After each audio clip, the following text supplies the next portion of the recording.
throughout the session, and we will try to answer as much as possible towards the end of our talk. If Zoom is not an option for you, then we are also streaming live on Shuruq's official YouTube channel, which is Shuruq SHJ. Tonight, we're discussing a topic that I personally am quite passionate about, a goal that should be a constant factor while addressing the design of a public space or even a public object. Tonight's session will be about socially inclusive design as an agent of change. The move towards a community approach rather than focusing research on the individual and moving away from inclusivity as a niche practice. I'd like to welcome my guests here to discuss our responsibility as architects and designers towards inclusivity. So please allow me to introduce you to Ms. Huda Shaka from Arab, Mr. Riyad Joka from Mean, and Mr. Turki and Mr. Abdurrahman Gazzaz from Brick Lab. Welcome everyone, and if you may, I would like to leave the floor to you to introduce yourself briefly and the work that you've been doing to our viewers. Huda, we can start with you. Thank you, Najla. Assalamu alaikum, everybody. My name is Huda Shaka. I'm an associate director at Arab, urban planner and sustainability consultant. We've done a lot of work in the region looking at the planning and design of cities and neighborhoods from a people-centric perspective to achieve sustainability that works with the arid environment that we live in. All right, thank you, Huda. Riyad, if you may. Hi, everyone. My name is Riyad Joka. I'm leading a small practice here called the Mean Middle East Architecture Network, and we work at the nexus of design and technology. And I also am working on a side project, research repository called MEAL, Middle East Architecture Lab, through which we are organizing, online sessions right now, similar to this one. So happy to be here. Great. We're happy to have you here. Abdurrahman and Turki, if you may. We're Abdurrahman and Turki from Brick Lab. We're both architects based here in Jeddah. We have a multidisciplinary architecture studio that was founded in 2015. Most of our projects are here in Jeddah, but also around the Middle East, and we've indulged in projects globally as well. Okay, thank you, everyone. So my first question will be directed to you, Huda. In a project, who is the true client? Is it the owner or the end user?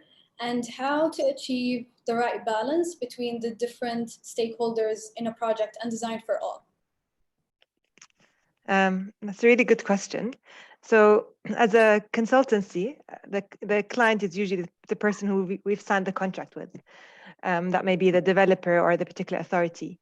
That entity is the client, but then there are the users and then the stakeholders. And actually, we like to spend a lot of time at the early vision and concept stage, really asking the difficult questions sometimes about who is actually going to use the space, what do they want out of it, what is the best for them. And when we talk about stakeholders, a lot of times in our region, stakeholders are interpreted as the authorities, the decision makers, the people that you need to get an NOC from. But actually, stakeholders has a much wider meaning, whether it's the immediate users of the project, wherever it is, it's a public space or it's a building or it's a community, but also the neighborhood, the community, people around.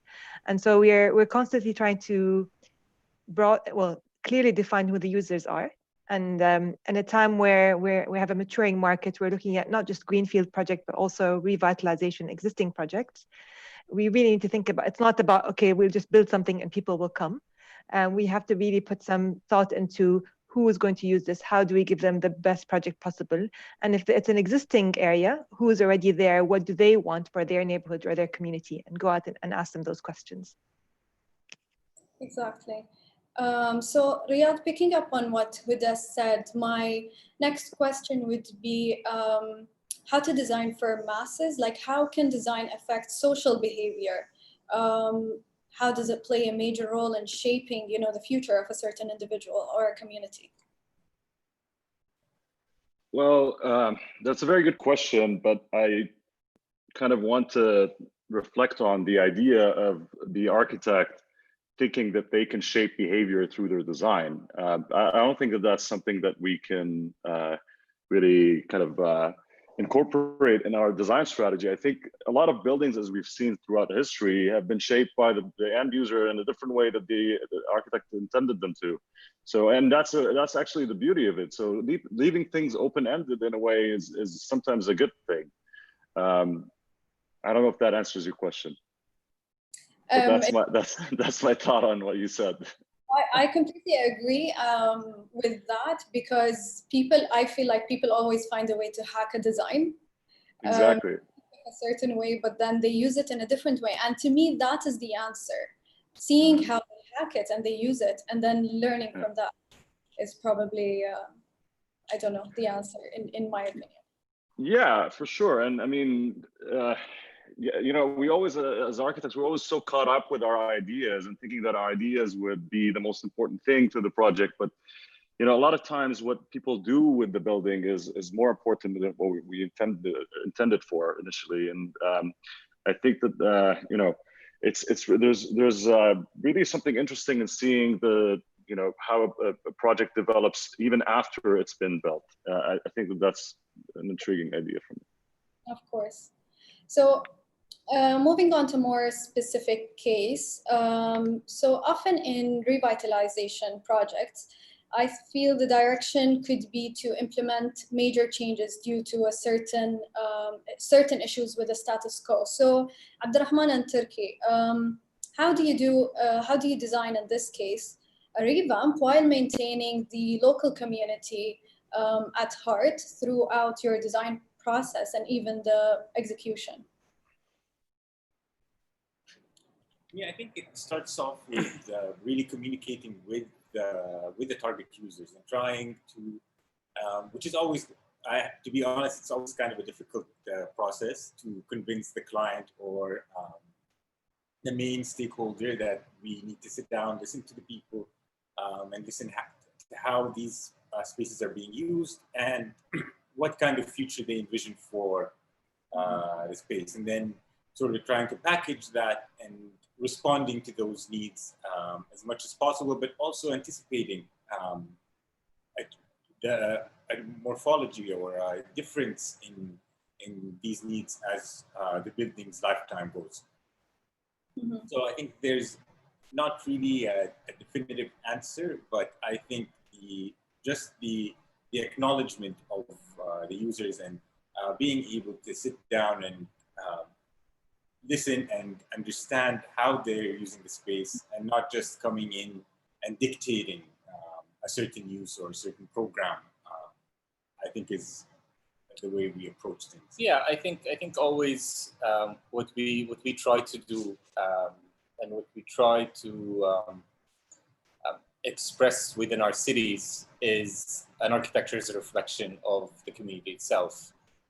And how communities can really thrive through that building. So kind of reflecting on what even Riyadh has just said, it's that process. So it's not a top down, but also it's a mix of both. It's a top down and a bottom up approach, and also kind of trying to integrate with a planning authority of some sort to introduce public consultations within that, in an ideal situation, of course. Because thinking of that and then thinking of the projects that you have done, for me, what comes to mind is the private versus public project. So I feel like that brings in the local community. I don't know if you want to elaborate on that further. We can show a few pictures okay. While we talk about it. Yeah, I mean, public-private was, we could talk a little bit, because public-private is actually a very good project to kind of, to use as an analogy for this conversation. Public-private was, we were commissioned to curate and produce a set of outdoor exhibitions by the Saudi Art Council and the Ministry of Culture in conjunction with Musim Jeddah. Musim Jeddah is, I mean, it's Jeddah season, so it's a national initiative to kind of introduce local local tourism and to kind of revitalize our cities through kind of inverting the local gaze into our cities. So what we tried to do, or what we were given, is an intervention within Al-Balad, the historic district in Jeddah. And what we did is that we engaged with a number of local artists and international artists to really work with the intricate fabric of Al-Balad. So in this image, you can see that we really engaged with what is called the Zugag. It's a small alleyway. I mean, Al-Balad is very reminiscent of Venice or small areas in, maybe it's a little bit reminiscent of like a SHARJAH. I think what's interesting is how do you integrate the communities that exist there while introducing this this idea of contemporary art fluctuating from within historic buildings outwards into the public sphere. So we started questioning that and really wanted to translate that to the different target audiences that we're visiting.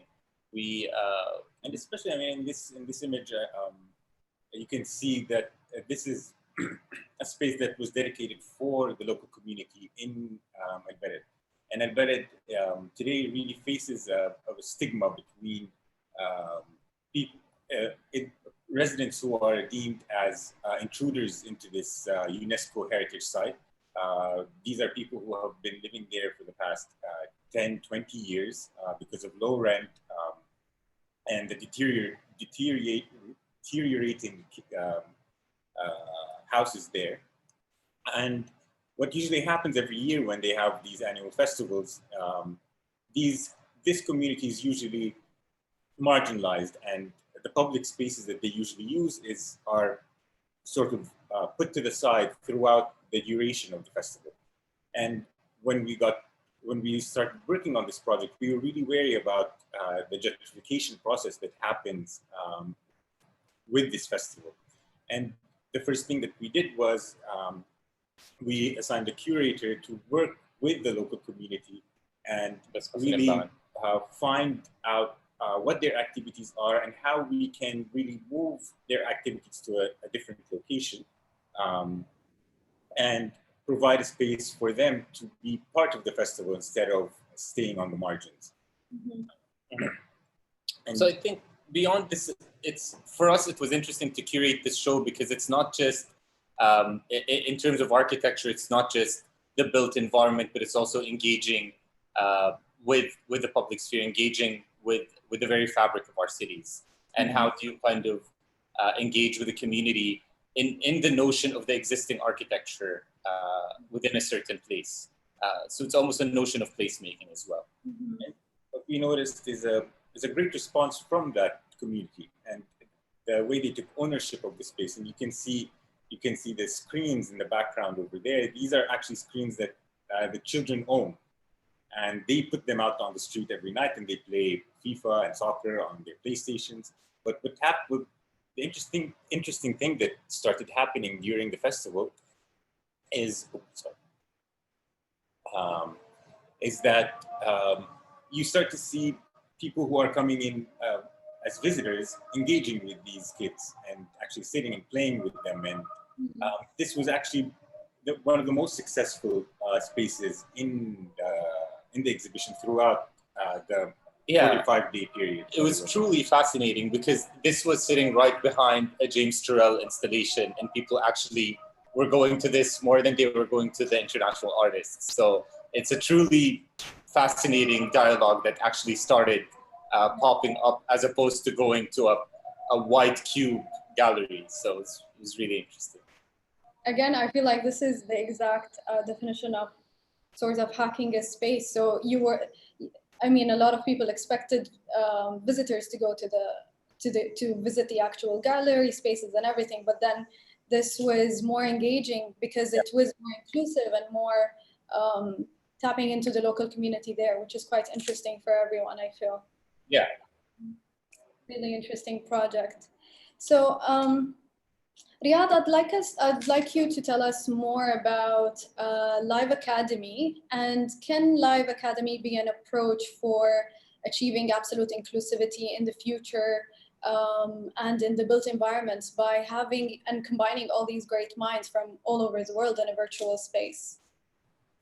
Yeah, absolutely. I mean, I think what I agree with the Brick Lab project that we just saw is that, you know, we often think of architecture as a material thing, and I think what they proved to in their project is that, you know, you can make a place without actually building much, you know, and I really like that. And it's about bringing the community together, and also about winning over James Turrell, which is great, you know, because you know, it's great that you know, they really tapped into what people in that locale are drawn to, and it's awesome to see that they've kind of like created this subculture within these neighborhoods. Similar to that, over the past few weeks or months, we, you know, obviously like every other small practice, have had a bit of a shock, and a lot of projects that we were anticipating to kickstart this year being put on hold, clearly because of the situation. So what we've quickly kind of thought out as a plan B, what started out as that really is to start, you know, getting busy with this program that in a way decentralizes access to computational design, to giving space for our colleagues around the world that are part of our network to go online and give classes or lectures pertaining to whatever is innovative in architectural design in their own domains. And so people logging in from Europe, the US, the Middle East, etc. And the project proved to be very successful. So, I mean, we dubbed it Live Academy. We're basically doing these sessions through our platform Meal, which we've been doing a lot of workshops for the past maybe 6 or 7 years in the Middle East and abroad. And Live Academy, what's special about it really was that, you know, everything was done online. And because of that, it kind of, we in a way used this challenge of COVID-19 and turned it into an opportunity, because really what most people are doing right now is doing talks like this one, right? Like a lot of people have become very accustomed to going to a talk or a panel conversation or doing a webinar or online class over Zoom. It's almost becoming second nature. You know, everybody knows what Zoom is at this point, and everybody knows how to use these digital platforms. So we were there doing this like, you know, almost right at the beginning, and the project picked up, and we've had a lot of you know, we've had a strong attendance from a lot of different countries, which is great. And going back to the kind of silver lining of this platform is that, you know, not only were we able to attract people from the region, but, you know, actually most of our participants are coming from the US or Europe, or even China. We've had people logging in from Japan or Peru or Guatemala, you know, locations where we wouldn't have even dreamt of reaching, you know. And this is the most satisfying part of this project, is that not only does it provide for us as a company, like in my team, to get access to this information from these amazing experts, but also we're providing that access to people all over the world. So it's been you know, and I mean, how did I tie that with the Brick Lab project? And again, like it's in a way, I feel like designing this program and structuring it and designing the virtual space, whether it's a website or how the classes are structured or how we market it, etc. This is all design, and in a way, it's architecture, and it's making of a space, you know. Because these classes are now recorded and they're archived on our YouTube channel for people to watch forever. We also created a new website now where we can give access to the webinars, the actual technical classes. You know, in a way, this financially has also kept us afloat, because you know, it's proven to be a very good financial model, because the class itself is not, you know, it's not that expensive. We had thousands of people logging in. So not only were we financially able to support ourselves and support our expenses as a company, but also our colleagues abroad who are participating working with us on this project. Yeah, it's been a great experience. That's great. And just like you said, I feel like having all these international architects and designers in one space, then it automatically makes you, you know, raises questions that you wouldn't even think of because of your local context, maybe. So it's really refreshing. Yeah, definitely. I mean, it's great because we have people from, you know, we have people that are academics and we have people that are professionals, whether working in their own office or working for like Zaha Hadid or bigger offices for, you know, and the idea is that you can bring in, you know, every person brings in a bit of their experience. So your mind is constantly being updated with what's going on in different places around the world, whether it's Zurich or London or the US and you know, that's been fantastic for my team particularly. I mean, that for me was the biggest benefit is that, you know, all of a sudden, you know, you're providing everyone access to this information that you can typically only get in like Ivy League schools and, you know, prominent schools of architecture, which are, you know, highly inaccessible, really, like both in terms of cost and in terms of like, you know, who gets to get there and so on. I mean, all what you need to do really to log in is to have internet connection at this point. Mm-hmm. Very interesting. So back to you, Huda. Design plays a very vital role in including or even sometimes excluding some parts of the community in certain spaces. How to bridge the gap between public spaces and communities in the urban world, particularly when it comes to certain groups such as elderly or children or people with special needs, and much more than that, that are a minority and so often unheard. Okay, that's like an hour's lecture to answer that question. But I mean, it comes down to understanding, you know, your first question: who's the client, who's the user, is asking people what they want.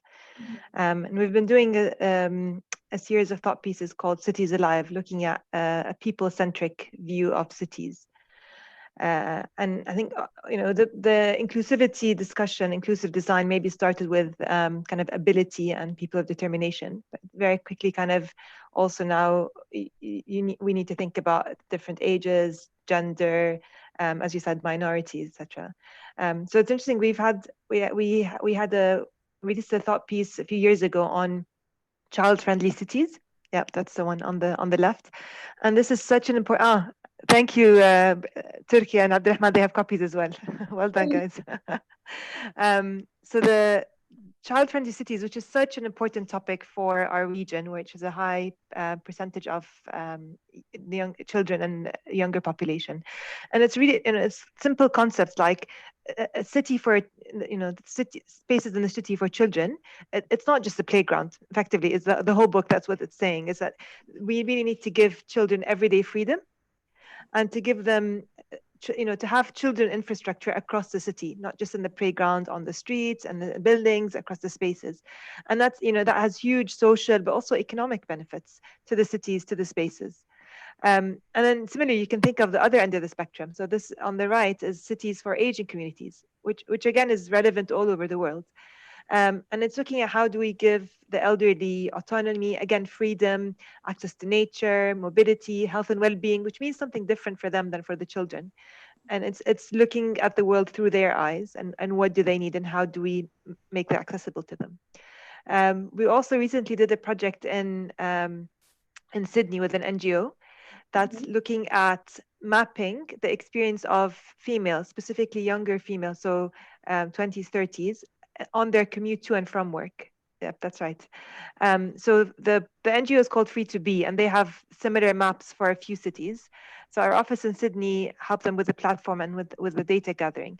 But it's really interesting. So all these dots are individual people, you know, logging in their experience. I think red is good and purple is bad, or the other way around. But I mean, I've picked one just to show you the screenshot. But if you, some of them are really insightful in terms of actually, you know, this bridge, I didn't feel safe because you know, the light wasn't enough, or the corner here, actually, I wish there was a park here. And this is, maybe these spaces were never designed for females to begin with, but actually now people are more aware of this. They're asking for the feedback, and then this goes then to the city and thinking about how do we maybe retrofit these spaces. Something like adding lighting or changing the configuration of a street can solve a huge problem. But it begins with asking the question, what is your experience? What would you like out of these spaces? Mm-hmm. Yeah, I mean, that's exactly the thing. I feel we again, tapping into what Riyadh was saying, we design thinking that we have the right answers, but if you're thinking, if you have just one hat, which is the architect, and you're not really aware of how a woman feels because you're a male, or you don't know what a child thinks or how they want to approach a space, and you design for them without them, then I feel that's the main issue. So yeah, it's really interesting to see ways of engaging tools. I feel technology will definitely help us with that, just like you showed us in the mapping exercise. So that's great to see. Turkey and Abdurrahman, moving to Saudi Arabia. How did rapid urbanization affect society there? What have been, your ideas towards this, your approach? I think it definitely affected how our city was planned, because I mean, this. If you wanna show them a project or something, our cities have been really planned towards with the car in mind. So it was really urban sprawl has occurred due to the fluctuation of oil. So really it was a byproduct of that, and I think we're now just realizing how our cities can be better. And I think, again, kind of reflecting on the COVID situation, there are a lot of governmental initiatives that are coming out, creating really interesting competitions for us to rethink our cities and to rethink different places. So we're just going to share our screen and show, just to give the viewers an idea of how our cities are shaped like and looks like. These are just some of the studies that we did for the Venice Biennale and how we translated that into an actual physical space. So that could simplify the idea and wrap up the conversation fairly quickly so we can give time to the rest of the speakers. I think that's really the topic that we discussed in the Saudi Pavilion in 2018, looking at the social impacts of urban sprawl in the major cities across the kingdom. So look at Riyadh, Dammam, Mecca, and Jeddah, but today we'll talk to you a little bit about Jeddah. And in Jeddah, this shift is really, for us, something that we have heard about and something that we have experienced from the older generations, from our grandparents and from our parents, and until today. And you can see in the image we have two Nolly plans. One of them is the one on top is of typical suburb in north of Jeddah, and the one at the bottom, same scale, the very dense urban fabric of the historic city. And mind you, this move happened in a span of 14 years. People completely abandoned the old city and moved to new villas, detached single family homes.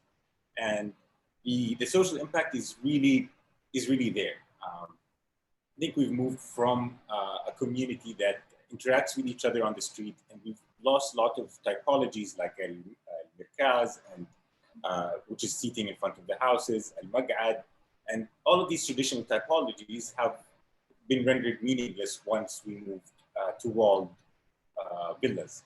And this was translated for us in the plan of the pavilion, because the way we see it is that we really operate in almost like social circles that only interact in particular instances when they intersect. And especially your experience of the city is usually from the car. So it's almost an individual experience where you really cut off from the outside world. And for us, we translated this in a material, which goes back to what Abdurrahman was talking about, the effects of the oil economy, and really looking at the combining sand and oil and resin, which is a petrochemical byproduct, to sort of symbolize this duality between the past and the present. So the images on the top left are very early experiments that we started doing in Jeddah when we were selected as part of the competition to enter the Venice Biennale. And the images counterclockwise kind of go around to how these materials developed once we reached Venice. And this is the final result, which I'm sure you're all familiar with. So it was a really interesting experience in how people really ended up going into the spaces and engaging with the plans of these different cities. Each of these different cities had a plan of the origin of the city and how urban sprawl actually started occurring. And it was really interesting to see how the more the densification became less, the more single family homes became detached and became sort of isolated in themselves. Yeah. So I think this project really kind of, what we try to do is to bring people to an understanding of how our cities kind of function. And I think, I hope that we kind of answered that question through using this project as a means to answer it.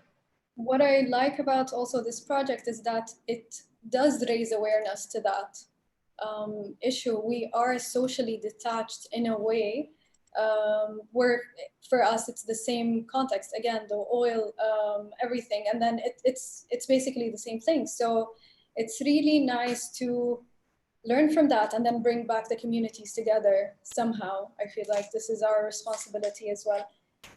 Thank you for that. Moving on, Mean is a very research-based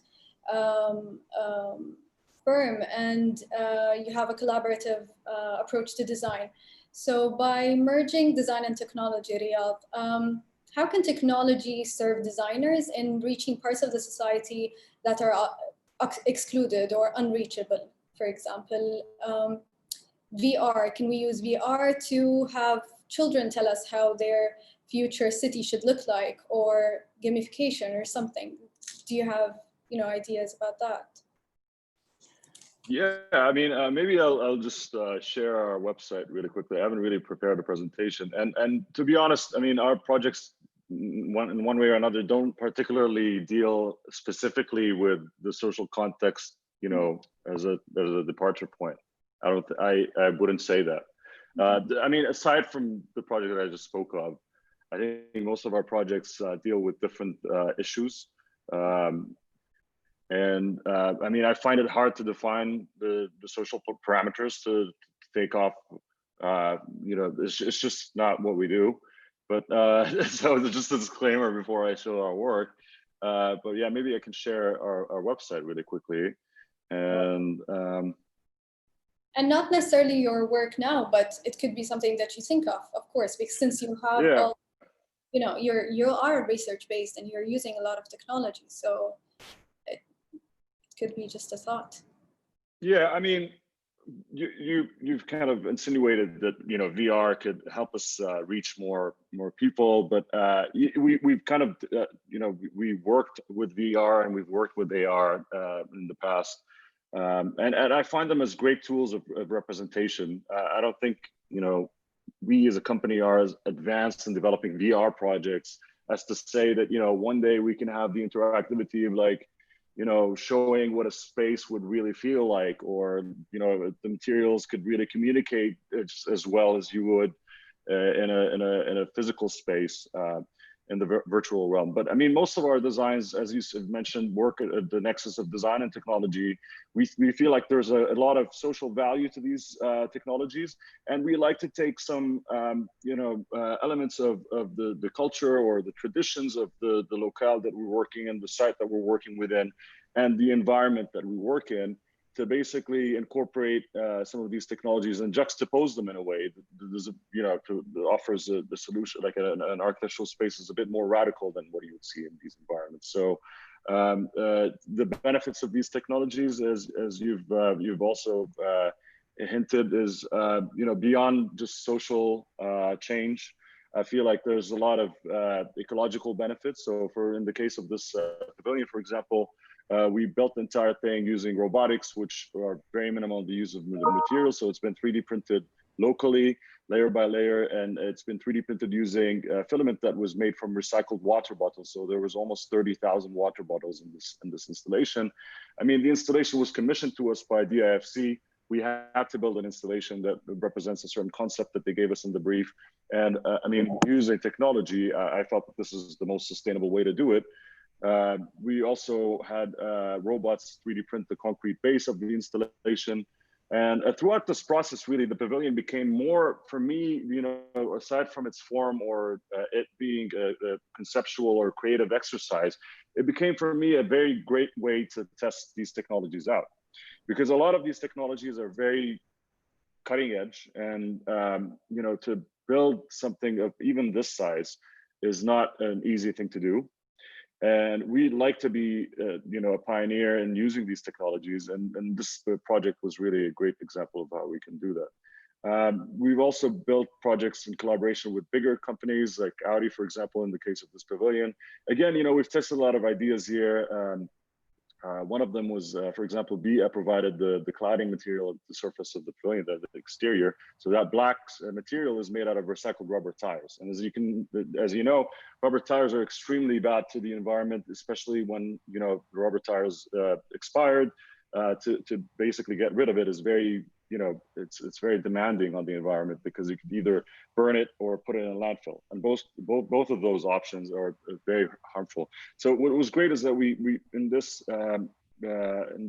exercise here, we commissioned BIA to work with us to develop these tiles that were made from crushed rubber tires, and in a way upcycling those into a cladding material. So I mean, how did this become a social exercise? I mean, my observation of how those projects, after I've built them, as again, and it's kind of like it's an accidental thing. It's not something that I've intended. I didn't sketch out, this is how a child would interact with my pavilion.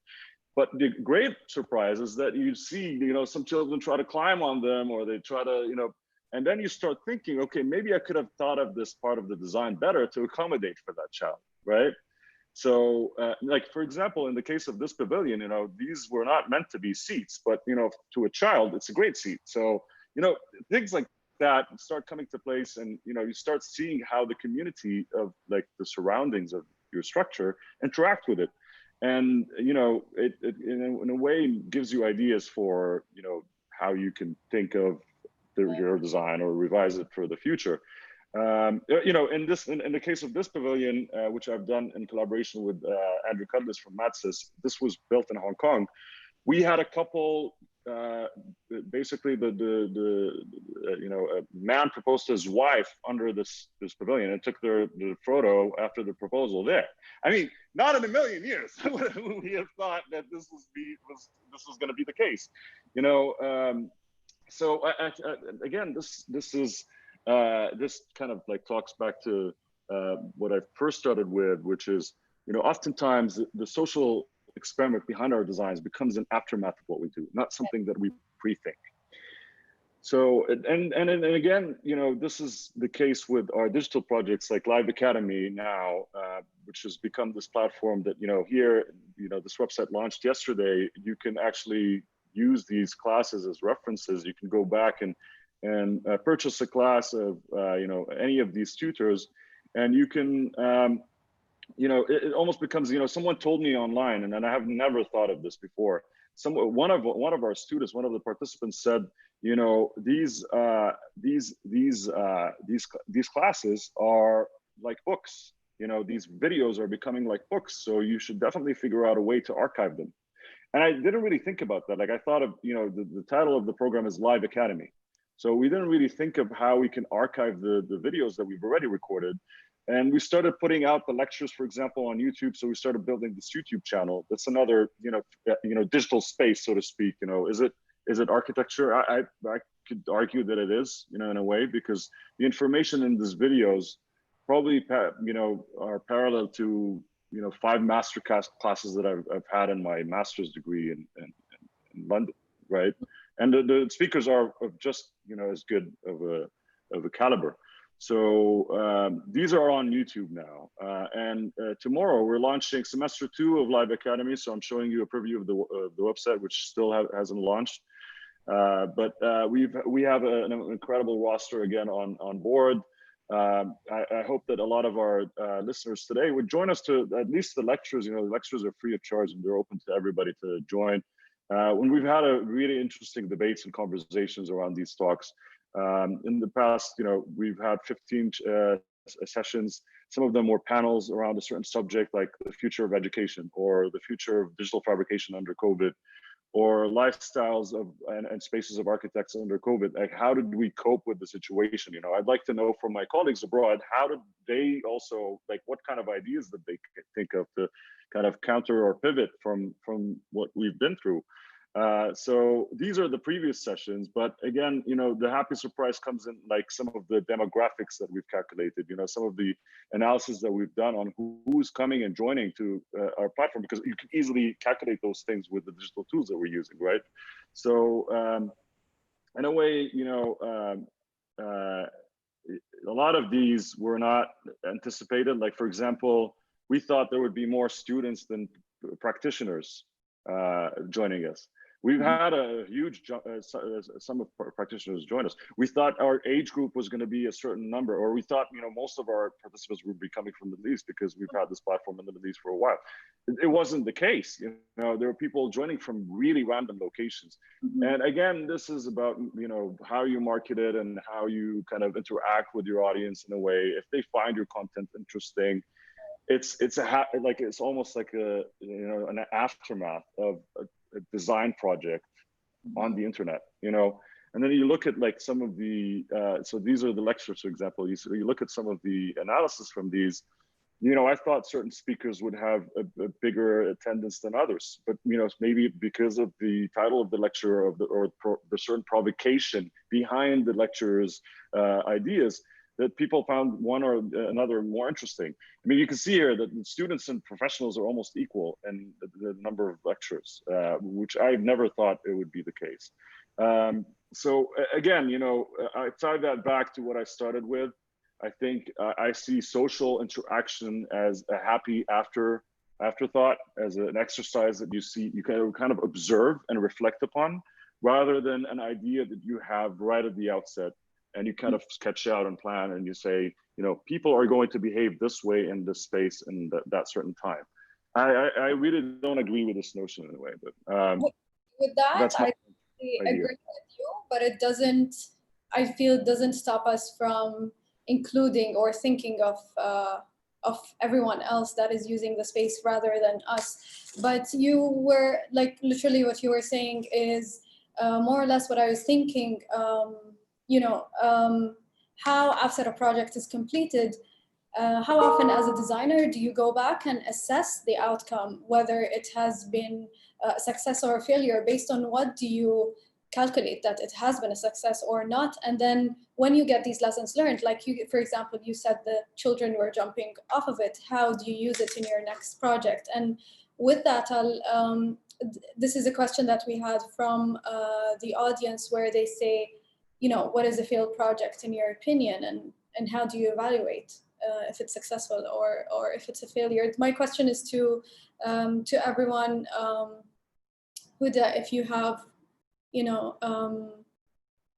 ways of assessing a project, or if you have any ideas and thoughts on that. It's interesting because a lot of the projects I work on as an urban planner are early kind of planning. And so, I'm not usually dealing with kind of detailed design or construction or looking at it at completion. And to me, for a planning project, what is success? Success is the plan actually moves forward. It doesn't just get put on a shelf. So that to me is the ultimate measure of success. You know, are the policies going into implementation, or is the plan being used? Is it being implemented? And then, I mean, I know when I'm looking at, for example, buildings, and I know my colleagues do building designs, we love to go and after a building has been fully constructed and ideally in operation, and go back and check with the users and do our measurements, because you know, we know, and as a sustainability professional, you know that you can do the fanciest design and the best energy model, and you can demonstrate on a model that the building uses 30% less energy.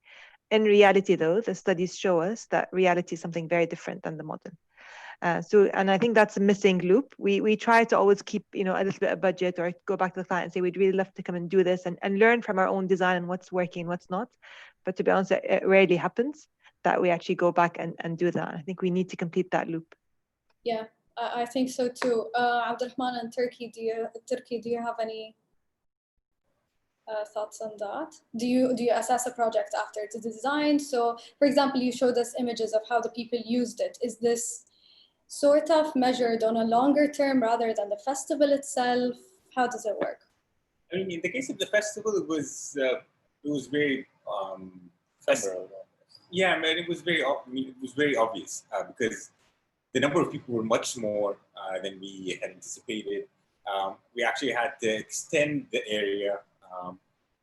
We had a program for people to come and do some wall murals and graffiti work, and that really just, you know, snowballed into the local community actually reaching out to local graffiti artists and doing their own workshops. We had a breakdancing competition, something that was like a rap. Like a dance off. Yeah. And what was interesting to see is that, you know, when they were doing the dance competition, they brought in their own boom boxes. They brought in like a carpet on the floor to sort of designate a dance floor.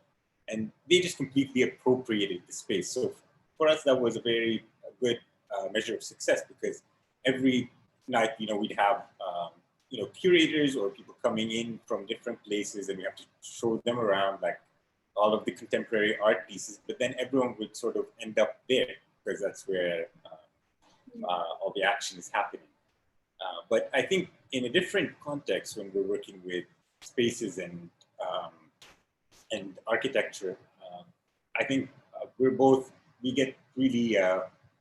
we become really attached to the project, and we sort of just keep visiting the space and observing how people are using it. I mean, and I think for us, that's something that, you know, you get by going in and just observing, taking in comments, and understanding. I mean, for example, we worked on a cafe, which happens to be very close to where we're living, and going there to get coffee almost. Yeah, it's really beyond the finishing details, which initially finishing that project, we kept on going back and looking at, okay, this is not perfect, and this is perfect, but no, we should fix this and fix that.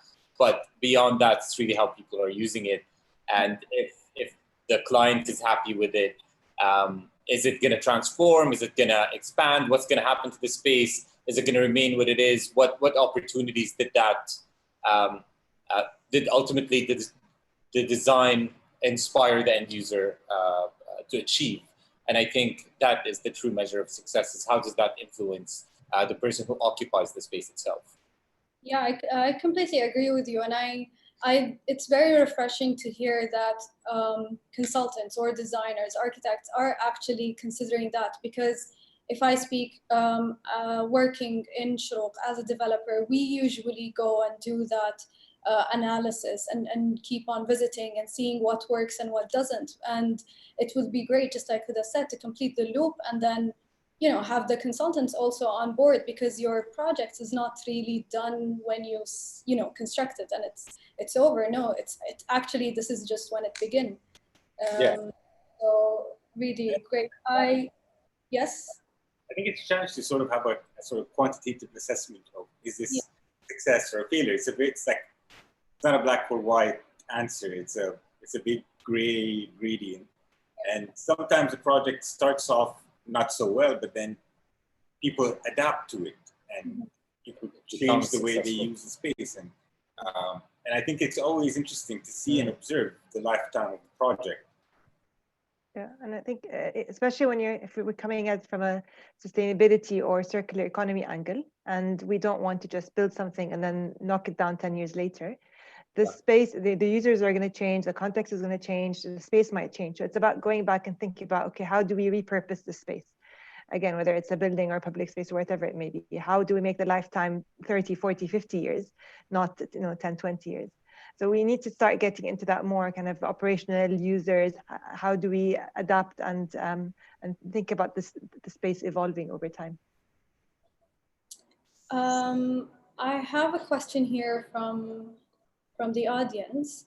It says, how do you see the approach of data informing the architecture for this specific topic in terms of automatic data collection, data analysis, and inventions based on that, so that data is helping you with, the decision-making process, for example? Would anyone like to tap into that? Yeah, I mean, I think what data could give you is a good starting point to maybe start, having some diagrams sketched out of what the idea could be, but not really like formalize, that data in any way into like a structure of a building. I think data is very interesting to look at, to, also maybe make predictions of how, because, as architects, our interventions are meant to be there for hopefully, decades, right? So in a way, if we can look at data and kind of predict certain patterns of how our building, and I completely agree with you, by the way, Nazla, of what you said, that, it's a good starting point to look at some of these things, to like really talk to your neighbors before you start working on site. But you will never kind of have an accurate assumption of how people work with your design, in my opinion. That's my humble opinion. But looking at data again in the same light, could help you maybe make certain predictions of certain patterns of how people are behaving around, or maybe on a more macro scale, what is a certain kind of trend in behavior. And maybe this could also be for you a way to get a light bulb in your head of what you can introduce into your project to maybe accommodate for certain trends. That's the way I look at it. Another thing is, data is very helpful for resources, or for targeting. It could help you really figure out how to reach certain demographic or certain people, and how to help them in a way with your design. And today we can think of data also, in light of artificial intelligence, and with computation, a lot of these ideas would start actually merging and cross-pollinating in a way. So you can use artificial intelligence and high-level computation to make a more accurate analysis of these patterns, and that could definitely help with the design in a way. We use generative design quite a bit in our practice, and but it's almost like a much simpler version of that, right? So if you kind of plug into that data and plug into certain, in the future, for example, like our students might have an artificial intelligence software that could help them with predicting some of this data based on patterns, and what would be the outcome of that? That would be very interesting. Definitely. I think I'll get one final question. So if inclusive design means design for everyone, can we really design for everyone? And should all projects really designed for, for all, or are there specific projects catering, specific set of people? Huda, do you have any? Sure. I think ultimately it's looking at the users. So if you look at that particular neighborhood, who are the users, and whether it's a greenfield or an existing neighborhood that we want to look at revitalizing. So it will be all the users, but users of that space. So and you I think options is good. So you're providing different kinds of spaces. You're providing flexibility so that, you know, if this space doesn't work for you, that space works for you. And also prioritizing. So maybe the first priority is for the people who are going to be the immediate users. Second priority might be for the people who are visitors, etc. So obviously, you're not going to get 100% of the population all the time, but it's about building in that flexibility, the options, and really understanding the primary users. Great. Okay, one more question I have here is, how much do you think the built environment a person lives in affects a person's future prospects in life? Abdurrahman, Turkey. Very philosophical question, I feel. I think it's very political as well, given, you know, given the global events that are currently happening. I think it has a direct impact on your daily experience. Yeah.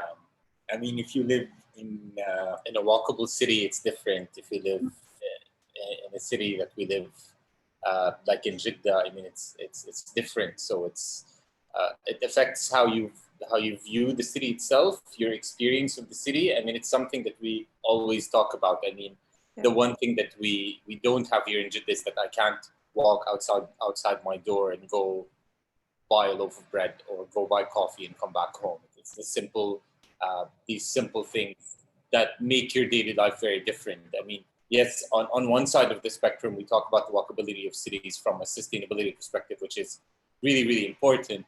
But also from answering this question,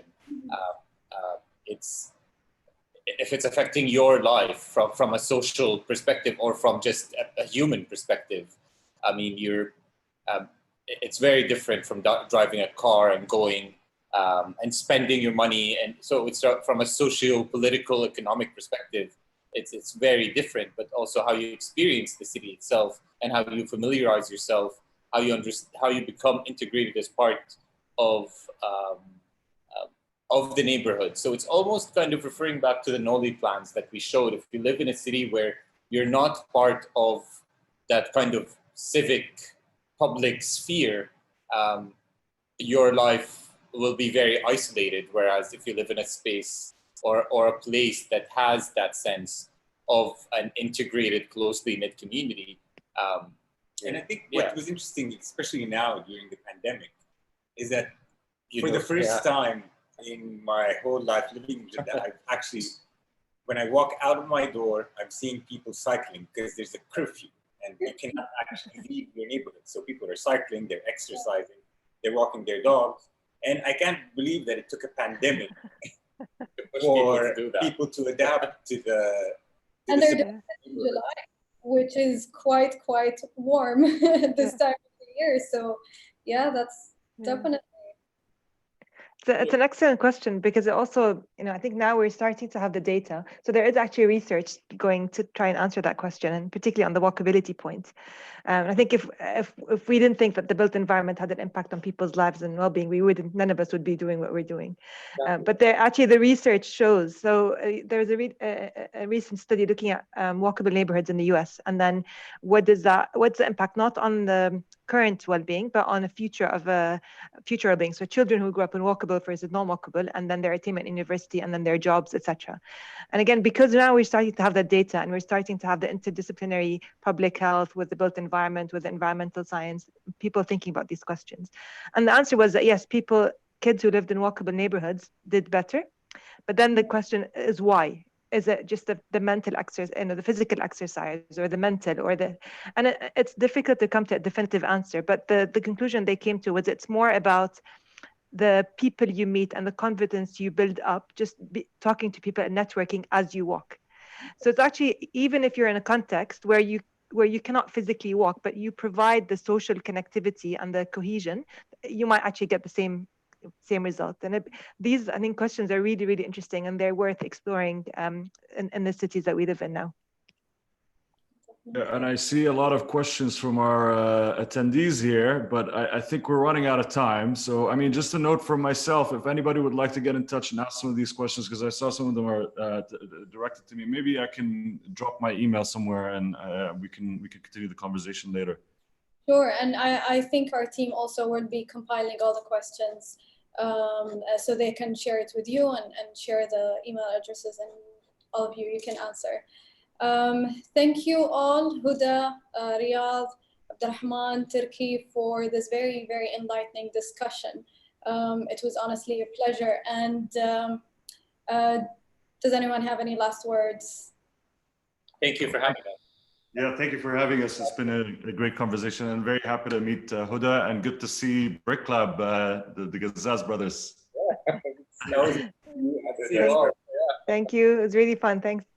Thank you. So thank you. And on behalf of our speakers and the Shuruf team and myself, thank you to our audience who has been joining in on a Thursday night, actually, which is the weekend here. So next week, stay tuned. We have our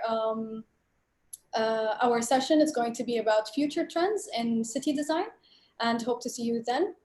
And until next week, stay safe and goodbye. Thank you all. Thank you. Bye. Assalamu alaikum.